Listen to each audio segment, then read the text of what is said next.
A red line should be drawn right here before Iran completes the second stage of nuclear enrichment necessary to make a bomb. It's 2024 and Israel is now battling four major wars. Israel versus Hamas in Gaza. Israel versus Hezbollah in Lebanon and Syria. Israel versus Houthis in Yemen. And now, Middle East is breathing cautiously on a knife edge, waiting for Iran and Israel to engage in a war. Amid various experts attempting to predict Iran's next move, many are acknowledging the significant factor of Iran's nuclear program lurking in the background. On April 1, Israel crossed a new line with the strike on Iran's diplomatic compound, which Iran and many other governments see as tantamount to striking Iranian territory itself.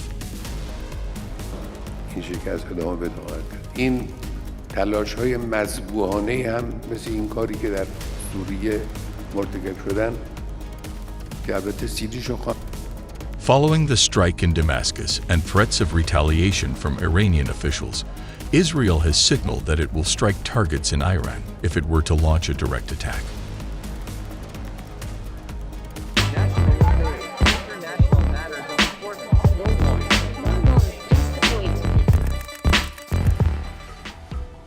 Reports have cited Israel has been preparing to target Iranian nuclear facilities and other key infrastructure. Increasingly lethal attacks on Iran-linked targets in Syria have been attributed to Israel, especially since the current conflict with Hamas in Gaza began on 7th of October.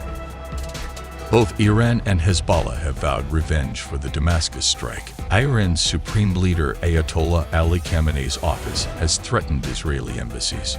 دستگاه‌های سفارت در هر کشوری که وجود دارد به منزله خاک همون کشوری است که سفارت متعلق به اون. Israel is bracing for potential missile and drone attacks by Iran-backed groups in Lebanon, Syria, Iraq, and Yemen, and ballistic missile attacks directly from Iran. Iran, too, has reportedly put its military forces on full high alert ahead of any expected strike.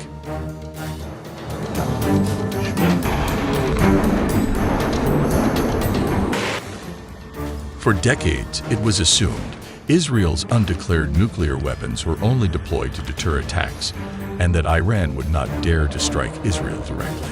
But now these theories are being challenged, and military strikes between Israel and Iran, including nuclear ones, seem more possible than ever. رژیم خبیث اشتباه کرد. در این قضیه باید تنبیه بشود و تنبیه خواهد شد.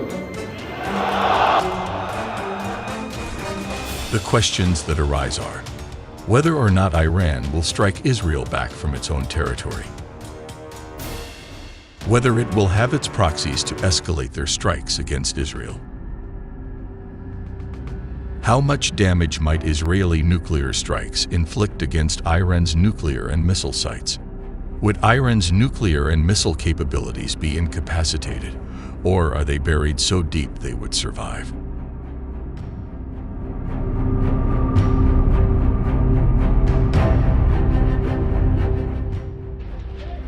On the conventional front, the gravity of Israel's situation cannot be exaggerated. The Hezbollah of Lebanon is armed with thousands of conventional rockets and cruise missiles that can potentially swarm and overwhelm the Israeli air defense shield and Iron Dome. Israel is presently wary of the Iranian ability to deploy a handful of nuclear warheads, and the IDF has been preparing itself for a decisive strike on the Iranian nuclear facilities.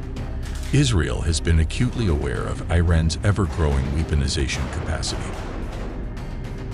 Since 2018, Israel has taken possession of thousands of documents that lay bare all the militaristic directions of the Iranian nuclear program. Over nearly 15 years, Israel is alleged to have succeeded in sabotaging many critical sites of the Iranian nuclear industrial complex. Moreover, Israel is accused of having masterminded assassinations of Iranian nuclear scientists in the same period.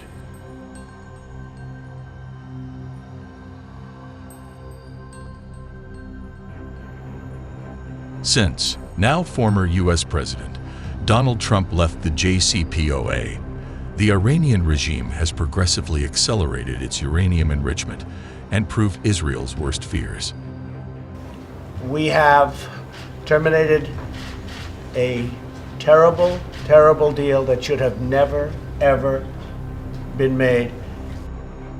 The International Atomic Energy Agency is totally in the dark about the exact state of the Iranian nuclear program. Hence, it appears that Israel's assassination and sabotage operations against the Iranian scientists and nuclear sites have effectively failed.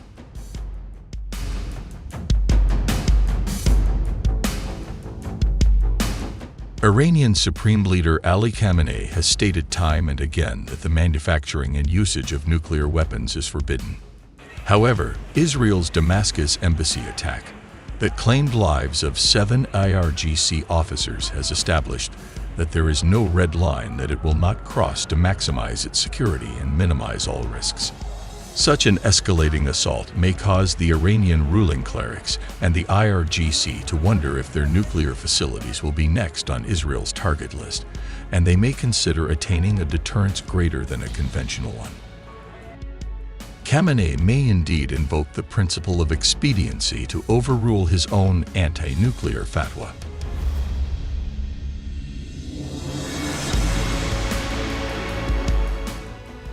If Israel continues to expand its unrelenting attacks on IRGC top brass and Iranian military and diplomatic facilities in the region, Khamenei might perceive such an assault as compromising the survival of the regime. If that happens, will he order the rapid manufacturing of nuclear devices and their deployment in the form of a dozen or so warheads? Or will he give up in front of Israel's overwhelming assault on its proxies and drink from the poisonous chalice of surrender?